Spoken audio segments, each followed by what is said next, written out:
You guys, I know I'm late. I said I'd be here at 3, but as life happens, there was construction in the street outside my door, and you wouldn't have been able to hear me. They stopped. Looks like they've moved out. So let's get to this talk about obstructive sleep apnea and how insulin resistance is causing the problem.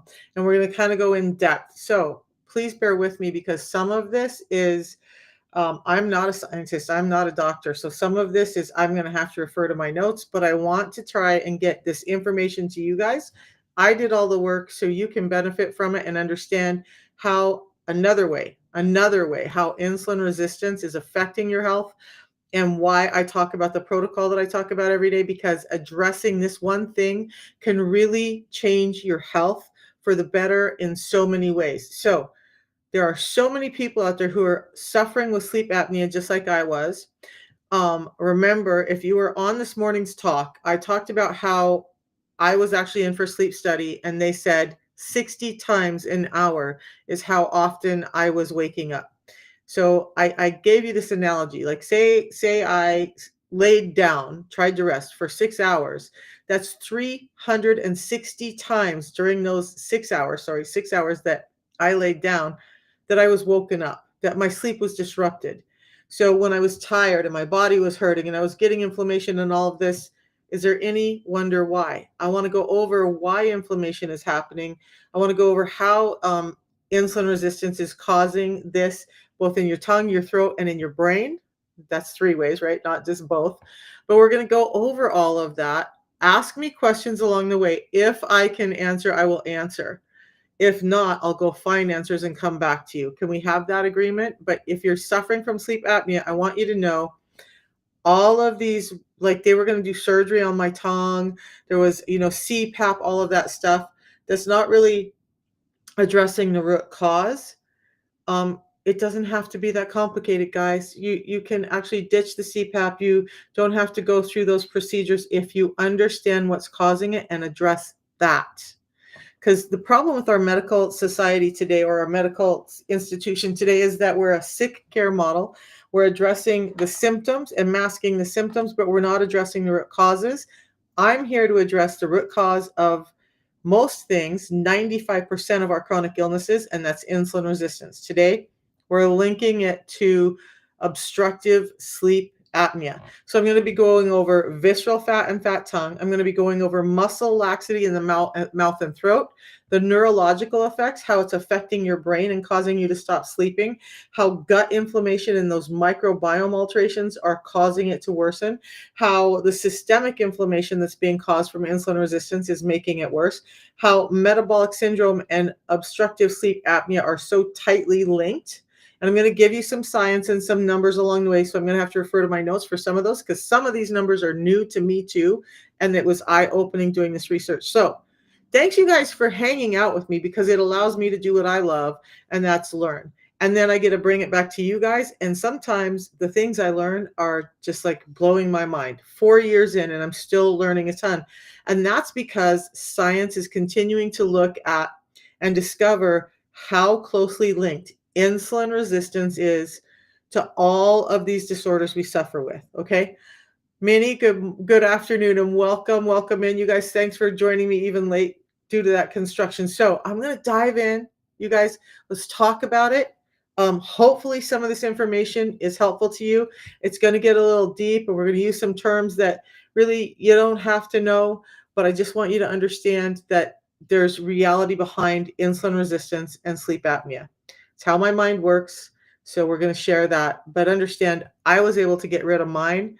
I didn't know that that was going to happen when I started addressing my diabetes, which is end-stage insulin resistance for diabetes type 2, when I started losing weight. Now, many people are told to lose weight with sleep apnea, right? If you would lose weight, you would sleep better. And I get that. There's a lot of efficacy to that. But the problem is anybody ever addressing why you gained the weight in the first place? Or are those of you, hey, cooler, those of you who are suffering with sleep apnea just being told that, yeah, it's all your fault. you're lazy, you like to lay on the couch and eat donuts, you don't do much, and so that's where you ended up this way. Now, that may be true for some people, but I don't think that most of us live that way, feel that way, and yet weight starts creeping on and all these illnesses start happening. And then we're like wondering what the hell happened to us? Why are we here? Why is my sleep disrupted? We may blame it on having kids, on anxiety, on all these other things, but let's dive in. So, what happens? Number one thing,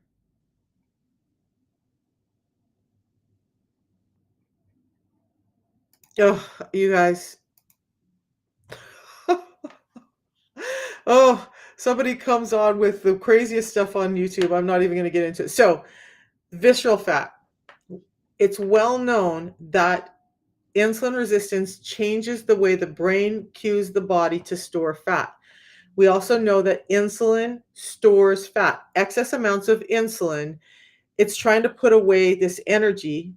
When the cells don't take it up because you're resistant to the insulin, it's going to put it somewhere because you're continuing to eat and put more food in because your body's hungry, it's tired, and you're getting cues that you need to eat. Insulin then puts it in your fat cells. Okay. So when this happens, it's not just that uh, adipose, the subcutaneous fat that's being cued. When insulin starts to malfunction like that, it's cueing the brain to tell the body to store more fat in and around the muscle wall of the belly called visceral fat. Visceral fat is brown, subcutaneous fat is white. When you have insulin resistance, not only are you storing the white kind of fat, you have this increase of brown fat. Now that's choking off your gut and your intestines, your heart, your liver, your lungs, all of that starts to get really packed up with this visceral fat. But what most people don't talk about or even recognize is that this kind of fat starts to build up in your throat and in your tongue. And it leads to a condition called fat tongue. Kirk, there are plenty of books out there like Cookbook for the Obesity Code. Dr. Bickman wrote a book on how not to get sick. Tons of recipes out there, you guys. That's not my arena, okay? So, fat tongue. Now you have your body telling your brain telling your body to store more of this brown fat, and a lot of it's going to your tongue. Now you have a thickened tongue bed. So when you lay down to sleep, you have this fat tongue that's blocking off your airway, right? Now you're choking on your own tongue half the night long, and that's part of why you're waking up. That's a major part of why you're waking up. So there was a study done using magnetic resonance imaging, or MRI, with this technique that revealed that insulin or that individuals with OSA exhibit significantly larger tongue volumes and increased fat content compared to those of control subjects, meaning that it's just prevalent with OSA, sleep apnea, that you have a thicker tongue bed. But where's that coming from? So they demonstrated that. First, they did controls for age, body mass index, gender, and race, and they still found when they found this that these tongue beds were thicker in people with sleep apnea. How does insulin come into control there? Again, because it's cueing you to store more of that fat in your tongue.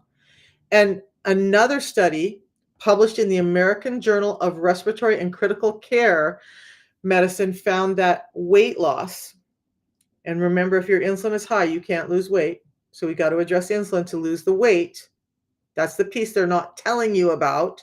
That's the piece they're not empowering you with. But if you lose weight, 10% reduction in body weight reduces sleep apnea patterns by 31%. Just a 10% reduction.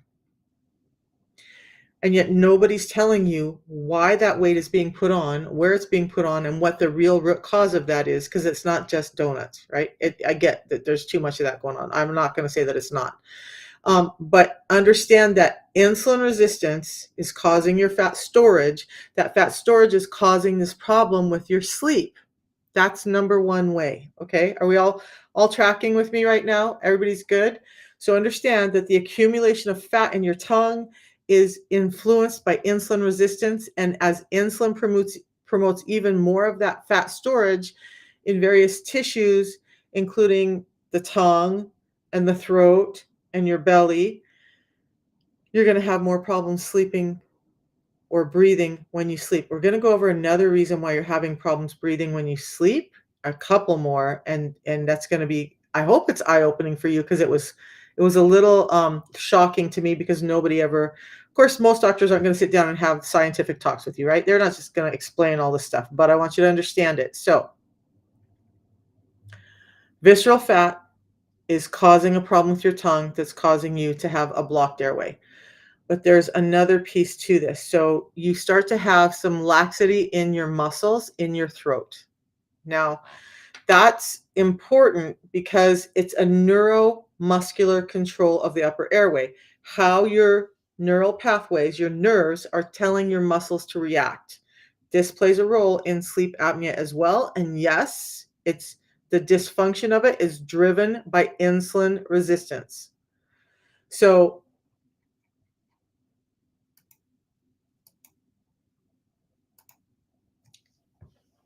you guys, I'm just not up for your idiocy. You're done. You get blocked when you do that. So what we want to think about is when you have, and I've talked multiple times about the disruption of your neural pathways. A few days ago, I did one on Alzheimer's. So that's going to explain, if you go back to my YouTube video about Alzheimer's, it's going to explain some of these neural pathway disruptions that are changing how you use dopamine and serotonin, how your brain functions, how the rest of your muscles can contract and relax. That's a part of why sleep apnea is occurring with insulin resistance. So when you have this problem, I'm just going to read from the notes. The patency of upper airway during sleep is primarily maintained by the coordinated activity of pharyngeal dilator muscles. So pharyngeal, yeah, I've lost it now. Your throat is relaxing and contracting all the time. You guys, when you drink water, when you swallow, when you breathe, those muscles relax and contract. Okay. If you impede that, it's not going to happen well when you sleep. And guess what? When you sleep, there's other cues from your body that control how that happens. If they get disrupted, especially when you get to REM sleep, you can't breathe. Your throat just does not open and close, allowing air passage in so that you can actually get the oxygen you need. Your body goes into panic attack mode and it wakes you up a little bit so you can breathe, right?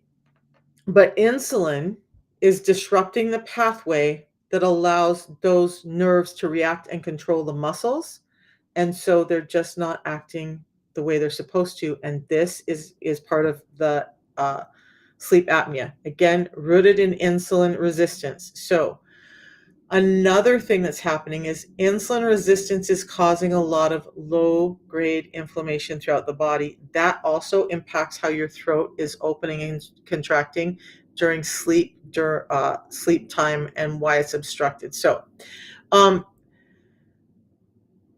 with the inflammation that's happening in your body, it increases levels of pro-inflammatory cytokines such as tumor necrosis factor alpha, or TNF, and an interleukin 6, or IL-6, and those cytokines can adversely affect muscle function by promoting protein degradation. So we need proteins to help our muscles function, and when those two things are out of whack, they affect how our muscles can contract and relax. It's not just the nerves, it's the nutrients that the muscles are getting because these other pathways are being disrupted. And that's important, right? So insulin resistance can also lead to alterations in glucose metabolism within the muscle tissues, further decreasing the muscles being able to relax like they're supposed to. So that uh, when the metabolism of glucose changes, it decreases adenine triphosphate, or ATP. How many of you guys have heard of ATP? When you listen to a number of like the neuroscientists and whatnot talk, they talk a lot about ATP. It's like this energy thing in your body. And all of a sudden, because of insulin resistance, when you're sleeping, you're not getting the energy that your muscles need to do the job they're supposed to. So, nerve pathways are disrupting your airway working like it's supposed to. Inflammation is impacting how your airway is working. The muscles not getting what they need is impacting how your airway is working. And now you have a fat tongue and you have an airway that won't open and close like it's supposed to. And you wonder why you're waking up 60 times an hour. But nobody addressed insulin resistance when they diagnosed me. Nobody. Nobody said, adjust, get your insulin under control. And nobody told me why insulin was out of control. We're going to go over that in a minute. So here I got another study for you. A study published in the Journal of Clinical Sleep Medicine highlighted that patients with metabolic syndrome, a cluster of conditions including insulin resistance, and I want to reverse that because metabolic syndrome is really rooted in insulin resistance. Okay? So they have a higher prevalence of sleep apnea. And the researchers suggested that insulin resistance impairs muscle function in the throat, leading to increased airway collapsibility during sleep. So know that all the fancy talk I'm doing is not just talk. There's a lot of studies out there supporting this stuff that I'm saying right now. And it's important so that you guys understand that this is real. Nobody's talking to you about it, but it's real. And it doesn't have to be that freaking hard. That's what frustrates me is none of the health issues that most of us are suffering from have to be that hard, but we're not educated. We're not even told in simple terms that there's one thing causing us to be sick overall. Okay. So we want to talk about the neural control of breathing as well.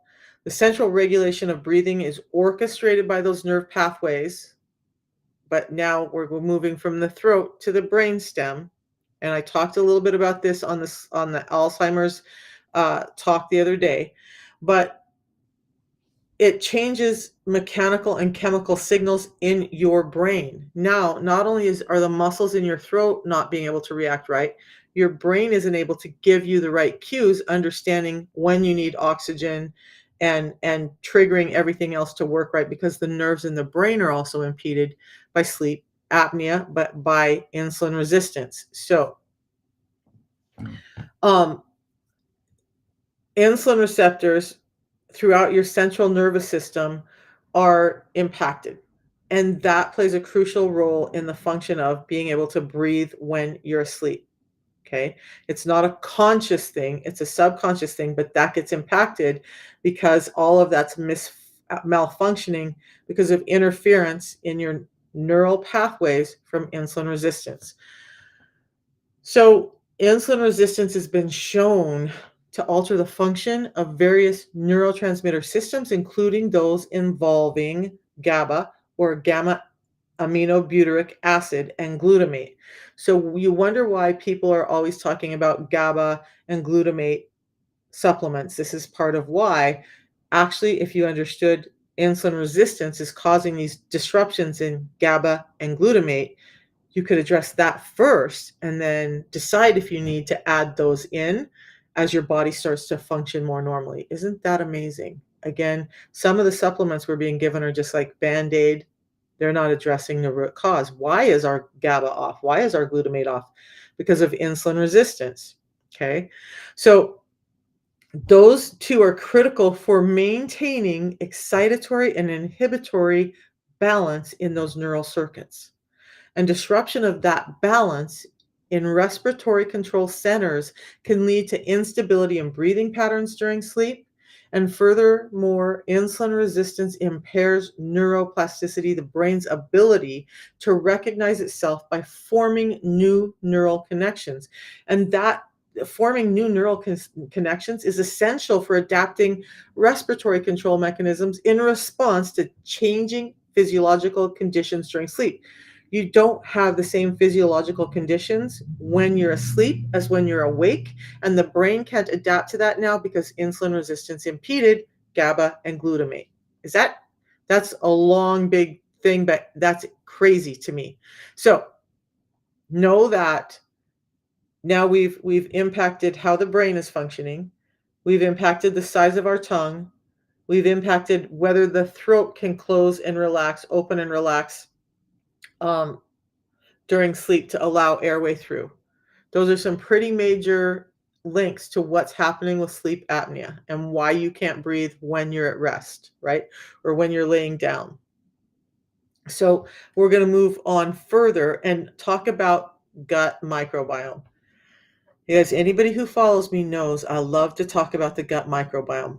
One of the things I'm going to tell you is that your gut is your largest internal organ, and that if there's something wrong in the gut, it's going to affect every other system in your body. And autoimmune doctors are now talking about how they feel like all autoimmune disease starts with inflammation. And guess where even systemic inflammation starts is in your gut. And why does that happen? Because of imbalances, because of too much sugar and too much insulin in your system. Hazer. And so the gut microbiome is playing a huge role in your sleep apnea. This is what's happening. So emerging research has illuminated a bidirectional, two-way relationship between obstructive sleep apnea and gut health, particularly the gut microbiome, that thing I love to talk about, and this intestinal inflammation that I was mentioning. Sleep apnea is characterized by recurrent episodes of partial or complete airway obstruction during sleep, leading to intermittent hypoxia or oxygen deprivation. Okay. Hypoxia, oxygen deprivation. Some of these are big words, don't care. So, and that causes sleep fragmentation. Now, these physiological body-wide disturbances have implicated in altering gut microbiome composition and promoting intestinal inflammation. So, when we're starving out the good microbiome, we're having an increase in the negative microbiome that like that type of environment. And that negative microbiome is then causing inflammation, which is causing more and more of the problem. So it's causing more sleep apnea, it's causing more cortisol, it's causing more insulin resistance. The microbiome in your gut is extremely important. Insulin resistance disturbs it, and I'm going to tell you why that we're having this prevalence of insulin resistance in our bodies now in just a little bit. Okay. So know that your gut microbiome, when we talk about that, it's so important. It's not just about how you poop or whether you feel bloated. It's about every other piece of your health, including whether you can get rest at night. So the gut microbiome plays a crucial role in maintaining metabolic homeostasis, balance in your metabolism. Okay. So, immune function and intestinal barrier integrity. So, metabolic homeostasis, immune function, and intestinal barrier are all disrupted by insulin resistance, and those disruptions cause more sleep apnea problems. So, studies have shown that individuals with sleep apnea exhibit significant alterations in their gut microbiome. Don't skip the microbiome, you guys. Don't think that, oh, this thing that I'm suffering with, that it doesn't have anything to do with insulin resistance, okay, or your microbiome in your gut. You have to, I'm sorry, I got distracted by a comment over here. So you have to take care of that. So scientific reports found that obstructive sleep apnea is associated with changes in fecal microbiome. Now, working in a medical clinic, the first time I heard about some of this was where they do poop transplants, typically for hepatitis, right? But that microbiome in the poop, as it's passing through this long intestinal tract to get eliminated from you, changes how the rest of the body does. Now, with that fecal microbiome, the poop, how that's inflamed or not, infected or not, increases intestinal barrier dysfunction. Now, not only do you have infection going on in there or an inflammation going on in there, it's leaking out because your intestines can't keep that barrier. And as inflammation goes up, it causes more of these other problems. Boom, sleep apnea. Okay. It's a lot of pieces to put together, but understand that specifically they found that there was a reduction in short chain fatty acids. I'm gonna spoiler alert. This thing that I love to drink before meals increases short chain fatty acids, and I'm going to explain that in a minute. So the decrease in short chain fatty acids produces more bacteria, negative bacteria in your gut. And that is causing more and more inflammation. They're known, short chain fatty acids are known for anti-inflammatory properties and the role in maintaining your gut barrier and integrity. You have to have a good gut microbiome to be healthy and to sleep well. How many of you guys knew that if your gut microbiome was a problem, that it was going to cause you to wake up 60 times an hour like I did? Did anybody know that? Did you guys know that what's going on down here in the gut is causing you to not sleep well at night, your airway to not function, your tongue to be heavier? The importance of your gut microbiome is so huge, and we skip out on it all the time. How many times have you ever gone in and gotten a therapy from your physician or your medical practitioner to tell you to deal with your gut? Yeah, right? Before all of this happened to me, I didn't know either, you guys. I didn't know any of this before. I just got on a mission to figure out why everything in my health changed when I addressed my diabetes. Because nobody ever talked to me about it. And remember, I worked for multiple doctors. I was the person that was in the office talking to you because the doctor was too busy, and never was any of this information shared. Never. Okay. So the other thing that happens is when you have this intermittent hypoxia, this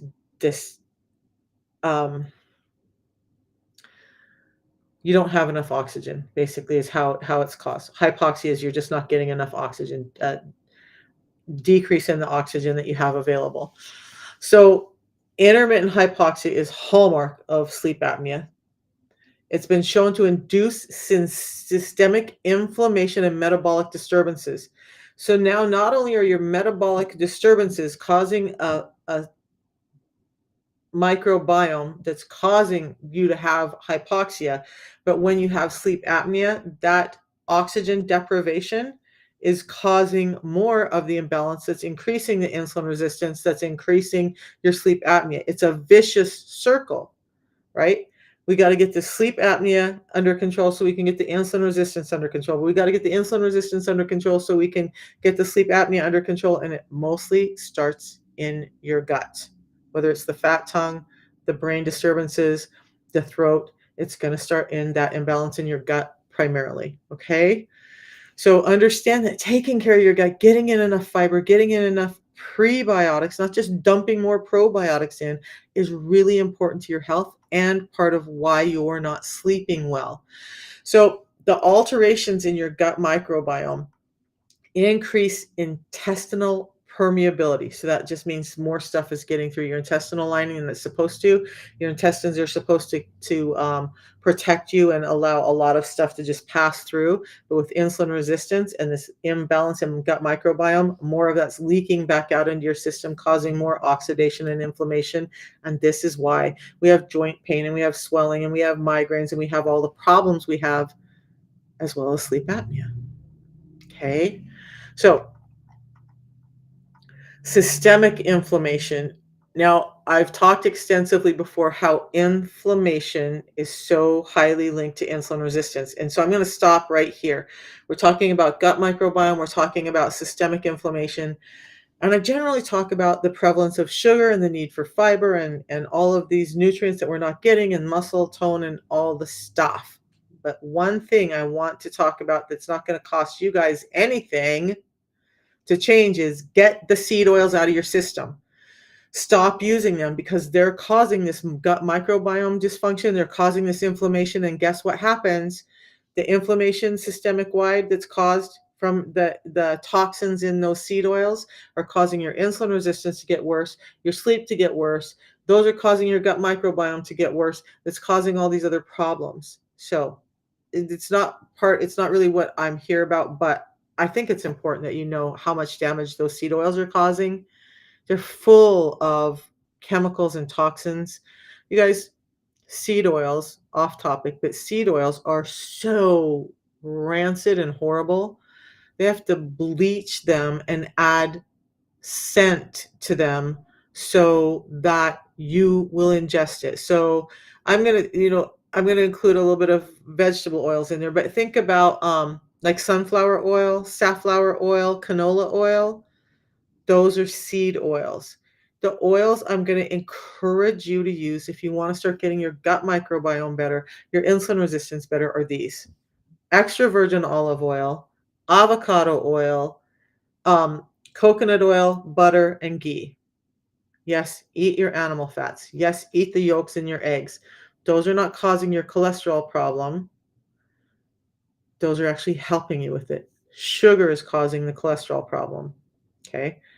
Of course, you shouldn't overeat those fats. You shouldn't overeat any of that, but they're so much better for you than the others. In my home, I have all of them. I have extra virgin olive oil. That's what I cook with if I'm not using butter. I absolutely use butter the most, real whole cream butter, not with, and I read the label to make sure that it's cream and salt, that it doesn't have other oils added. You just have to be careful because what you're buying in the store as butter oftentimes has these other oils in it. So be careful with that. So for cooking, it's generally extra virgin olive oil and butter. I have coconut oil, but by the way, although I ingest coconut oil, side note, is great for your skin. It's great for your dental health. I use it because I have allergies, and it keeps my nose from me ever having to have antibiotics. So I have all of those oils in my house, but I do not have any type of vegetable oil. I do not have any type of seed oil. I do not have any type of oil that's stored in a plastic light bottle. If an oil is in a light plastic bottle, you can be assured that it's going to go rancid quicker. Or I'm sorry, I got that backwards. That it's not going to go rancid because it has so many chemicals in it to keep it from doing that. And you're getting all the microplastics and stuff. My oils are stored in glass. So extra virgin olive oil and avocado oil should be in glass, dark green or brown bottles. That keeps the sunlight away and it keeps them from going rancid. And they do go bad within about 6 months. Okay. But here's the thing, if you switch to those, you're going to notice that you have less inflammation, you have less sleep disturbances, you have less gastrointestinal disturbances at night. It's interesting to me, and I'm going to call out a company that it might make some people mad, and I hope I don't get uh, downgraded for this today, but I'm going to share a story because this is off topic, but seed oils. Um, in tin, if it's one of the oils that I talked about and it's protected from light, then you're okay. Right? Um, but so I told my grandson a while back, no more Chick-fil-A for us ever. My daughter-in-law says, "Oh yeah, it's the oils they use." Well, it's not just the oils used, it's all the chemicals. Most of their products have over 50 different ingredients, and not all of them are nutritional, right? But we went to Chick-fil-A Friday night after his first basketball game because that's where he wanted. And even though I knew better, I went. I had one and a half chicken strips, and the rest I had like the chicken tortilla soup. I was up in pain, sick all night. The next day, part of his disorder, I was cleaning up my bathroom and my bathtub all day long from the result of one meal there. I've talked about before, when you get a hold of those seed oils and those toxins get in your system, they stay in your system for 600 days. I knew better. But one of the other guys who talks about nutrition, who's way, way bigger and more educated than me, says the one place you have to stay away from is Chick-fil-A. And that's why. You guys, if you're feeling sick and inflamed all the time, you got to take a look at that. Finally got to try it and thought it was great a few years ago. Yeah, it tastes amazing, doesn't it? But when you understand the havoc it's creating in your body, it's not so it's not so great. All right, so back to the metabolic science, and I probably the other thing is, you guys, I'm going to talk briefly about this because I'm getting tired, and I still have 2 more talks to give tonight, 3 more talks to give tonight. They now have linked insulin resistance and metabolic syndrome so tightly that they have a new name for it because they're almost always associated, so highly associated, and it's called Syndrome Z. Metabolic syndrome and sleep apnea linked together. You got both of them. Now you're given a new diagnosis called Syndrome Z. Metabolic syndrome and sleep apnea rooted in one thing. Syndrome Z, rooted in one thing, insulin resistance. Now, let's talk about how to get over all of this, right? It's enough already. We all get that. Yeah. So if you have both, then you're now classified as syndrome Z. Okay. Understand that. And I'm not going to get into all that, but I will a little bit. So syndrome Z does this. It impacts it gives you impaired insulin signaling. So sleep apnea and the chronic body-wide inflammation, there's always this circular thing with them. That inflammation, this syndrome reduces the receptivity of your insulin receptors, making it that you're more insulin resistant, right? So it's like the worst kind of negative loop that you could think of. So it's just making everything worse. It's causing more endothelial cell dysfunction. You're not able, and blood carries oxygen. You're not able to get the blood throughout your body. You're having more deoxygenated places in your body. Is all of this stuff is happening. So again, let's go back to the root of why all this is happening so that we can start to reverse all of this negative quagmire that's going on. Okay. Um, Metabolic syndrome and OSA syndrome Z. So I'm going to talk to you about the how I got over it. I no longer wake up 60 times an hour. I now wake up rested. I don't have all those problems. I mentioned it this morning, you guys. Another thing that you need to understand is if you have sleep apnea and you're getting the sleep deprivation, your body keeps the score. Your body says, I need sleep. You were supposed to get 8 hours of sleep last night. You only got 3. Okay, you owe me 5 hours. All right, tonight you got 6 hours, but you owed me 8. Now there's another 2 hours on that. And it's keeping a score over there. There's a scoreboard in your body of the sleep that you're missing. And when you start getting better sleep, your body says, you owe me, pay up. So you're going to feel tired for a while. You're going to feel sleepier for a while. And it doesn't mean you're getting worse. It actually means you're getting better. It actually means your body says, oh, hey, we can start reversing this scoreboard and reducing the debt that you owe me of sleep. Because you owe your body this debt of sleep. And it's not just like, oh, I stayed up all night this night. I missed that 8 hours of sleep. I'm just going to sleep better tomorrow night and it's going to go away. No, it still knows you owe it that 8 hours of sleep. And it's going to demand that you catch up somewhere along the line. So as you start to get better, as you start to reverse this, just please, please, please, please understand you may feel extremely tired for a while. It's just your body keeping the score and balancing out the budget again, okay? That happened to me. And I had to go to my doctor and be like, "Dude, I thought we were getting better. Why am I so much more tired?"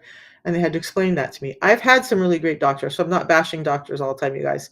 But the problem is that most of us, our doctors are not educated in this and they're not giving us this education. So why the protocol that I do? Because it addresses not sleep apnea, but it addresses insulin resistance, the root of all of this directly. That's exactly what it's designed for, is to address insulin resistance. I'm going to go over each piece of it and tell you exactly, not just how it's affecting insulin resistance, but how it's improving your sleep apnea. You guys ready for that? You want to hear that? Because this is 2 real food products that are not giving you all the masking symptoms, but they're giving your body the support to do what it's supposed to do. So we have a tea, and I've already had both of my teas today. I'm going to stop and say this tea is, the components in this are stevia, tea, and a flavoring. Clean, done. But it's gone through a 5-step process that takes it and make sure that not only the hand-picked leaves, so they're at the right time of ripeness, you're not getting the stems and all the other stuff that you're getting in the other teas, you're getting the piece that you need. We fire roast it, we extract all the components that we need, that's why the fire roasting, from those leaves and whatnot, and then we concentrate it. So this tea is the only one on the market that's up to 375 times stronger than the tea in its natural state. But the cool thing is, at the end of that, we then put it through a purification process, and that purification process removes microplastics, molds, pesticides, other toxins, those PAHs that are present in your coffee, your other teas.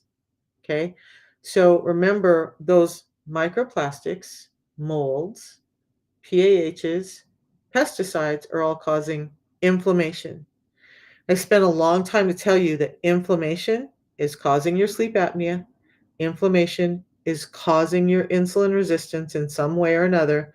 Now, if we remove all of those causes that are contributing, take that away that you're getting in the other teas that you're hearing about out there, we have a safer alternative that's just food. Now, this tea. So, why?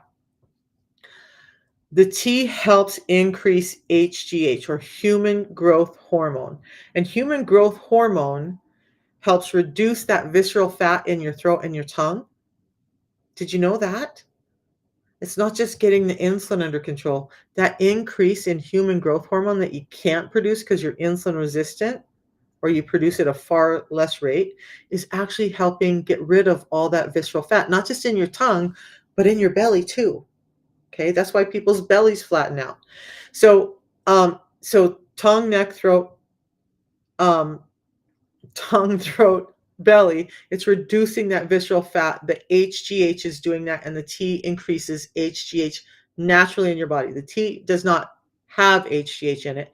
It gives you the support to be able to do it on your own in a way that you've always been meant to do, but can't in the modern food environment we have now. So that visceral fat obstructs your airway, causing sleep apnea.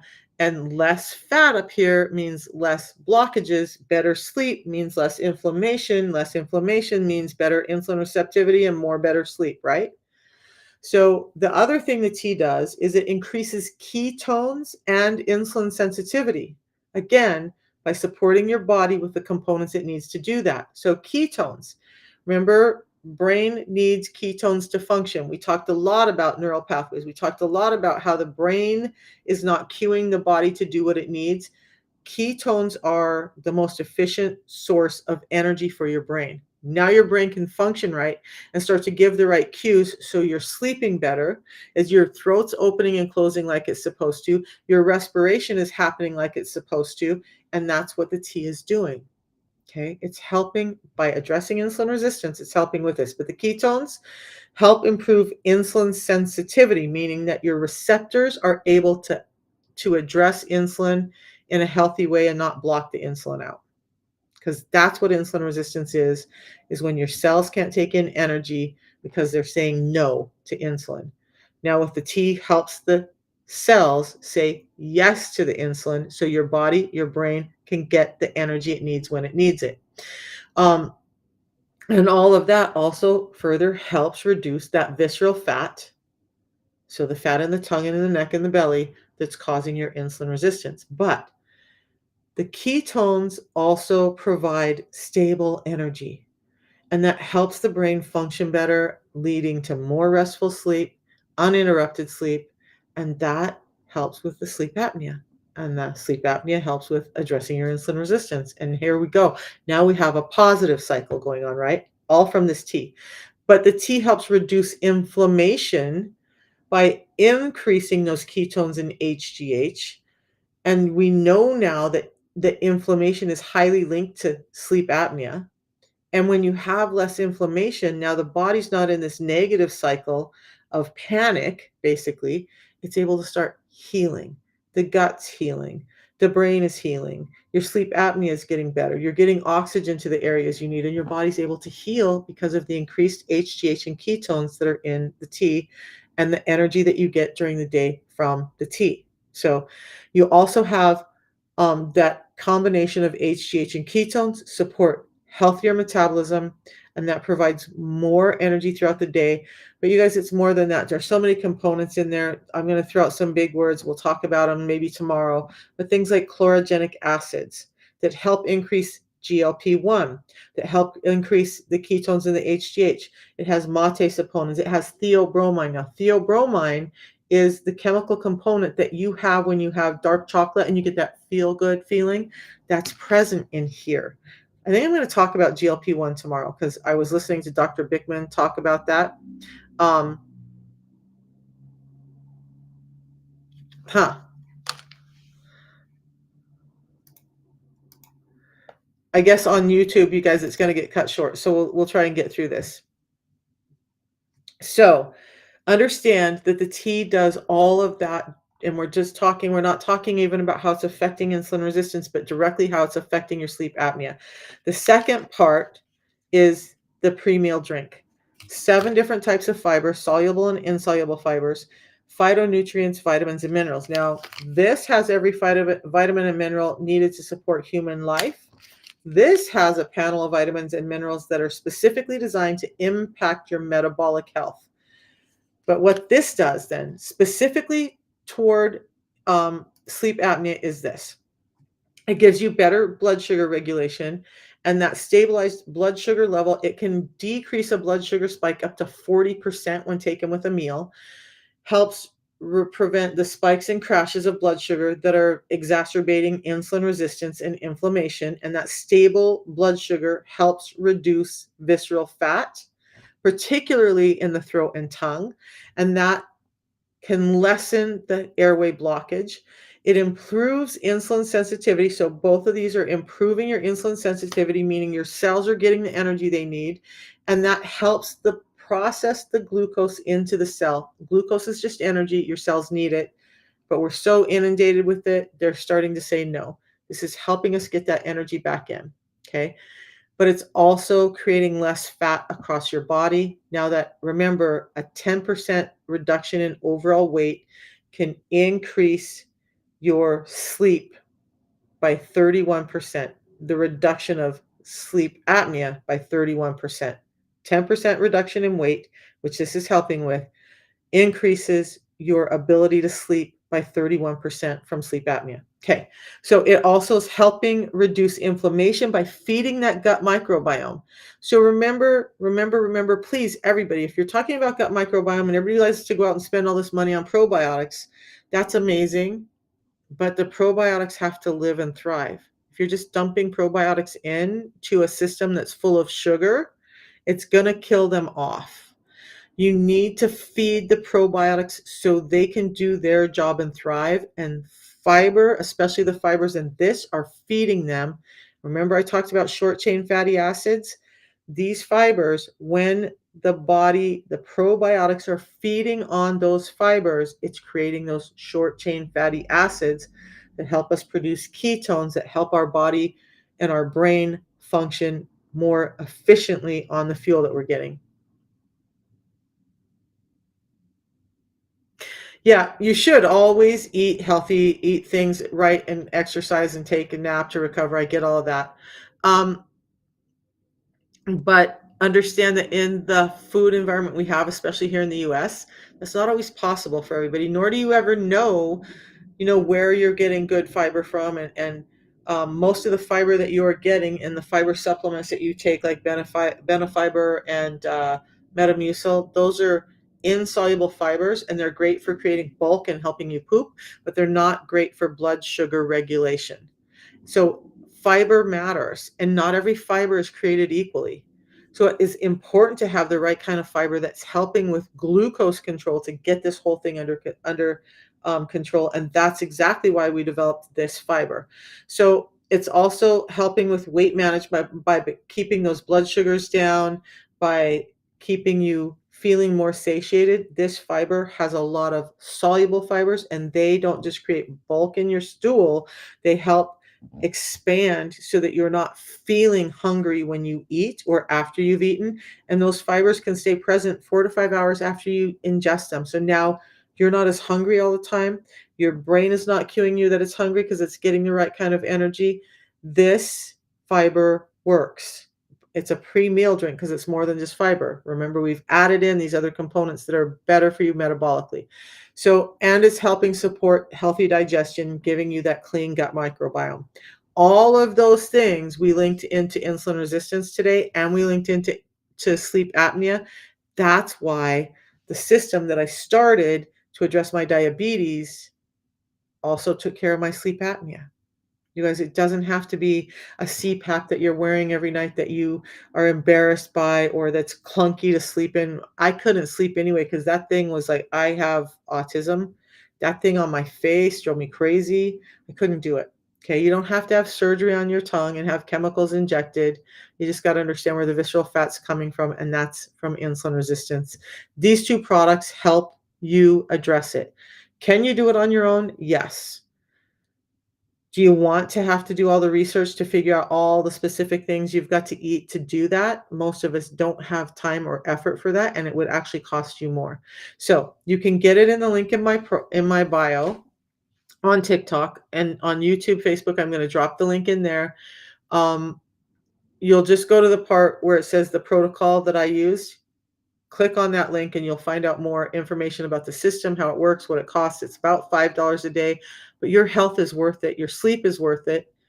And, I was listening to a program today where our CEO, Stuart Hughes, said, it's not about,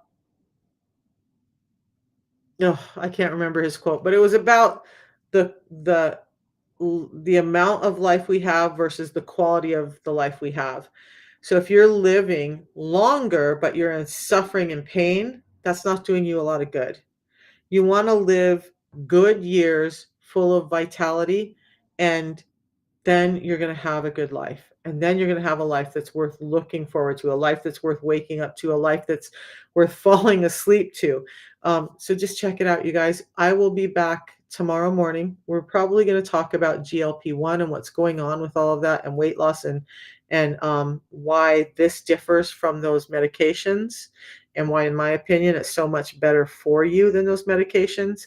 And not just my opinion, but from researchers like Dr. Bickman, who wrote this book, Why We Get Sick. By the way, if you haven't read the book, you guys, read it. It's on Amazon. Go get the book, read it. He talks about a lot of the stuff that I talk about in here. He's actually who got me to start talking about all this stuff in the first place. Eat healthy things like salads. So salads are not giving you all the soluble fibers that you need. And brown rice is still highly, you can do that, Hala, but I have had customers who have done all that, bought all their stuff at the farmers market. We'll talk more about food environment tomorrow. But even when you think you're doing all the right things, our food has changed so much. I'm going to say it again.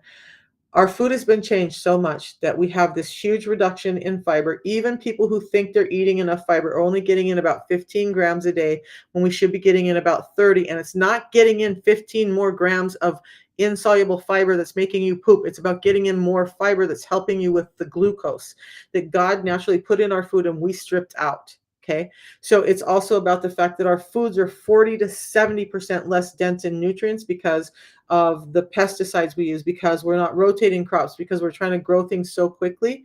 And we've modified fiber out of our food so that it's more juicy and delectable and that you want to eat more of it.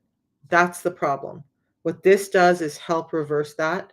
And so take a look at it. And I will see you guys tomorrow. I will be back tonight to talk about the business because and also, you guys, I'm doing a full product overview at 7 only on Zoom. So DM me if you want that Zoom link to really hear more about the product, how they work and why they work, and this modern food environment that I talk about. And then right after that, I'm going to be going over the business and the opportunity, how I was able to change my life and go from driving Uber 70 to 80 hours a week and being stuck to being able to move wherever my family moves and take care of my grandson and have the time freedom to be there for my family. So if you guys want a life like that, if you want to learn more about a real stream of income that you can make while you're positively impacting other people's health, join me tonight. Just DM me for those links. I'll get them out to you and we'll go over those tonight. And then I'll be back at 11 p.m. to talk a little bit more about the business that I do because I'm looking to help more people feel better. And I need more people to help me do that. I'm one person. I want to change the world, but I can't do it alone. Okay, so join me. We'll see you guys at 11. If you DM me, we'll see you at 7. And otherwise, I'll be back in the morning with more health stuff and insulin resistance related talks. I've talked myself into a stupor today, you guys. Love you all. Have a great night.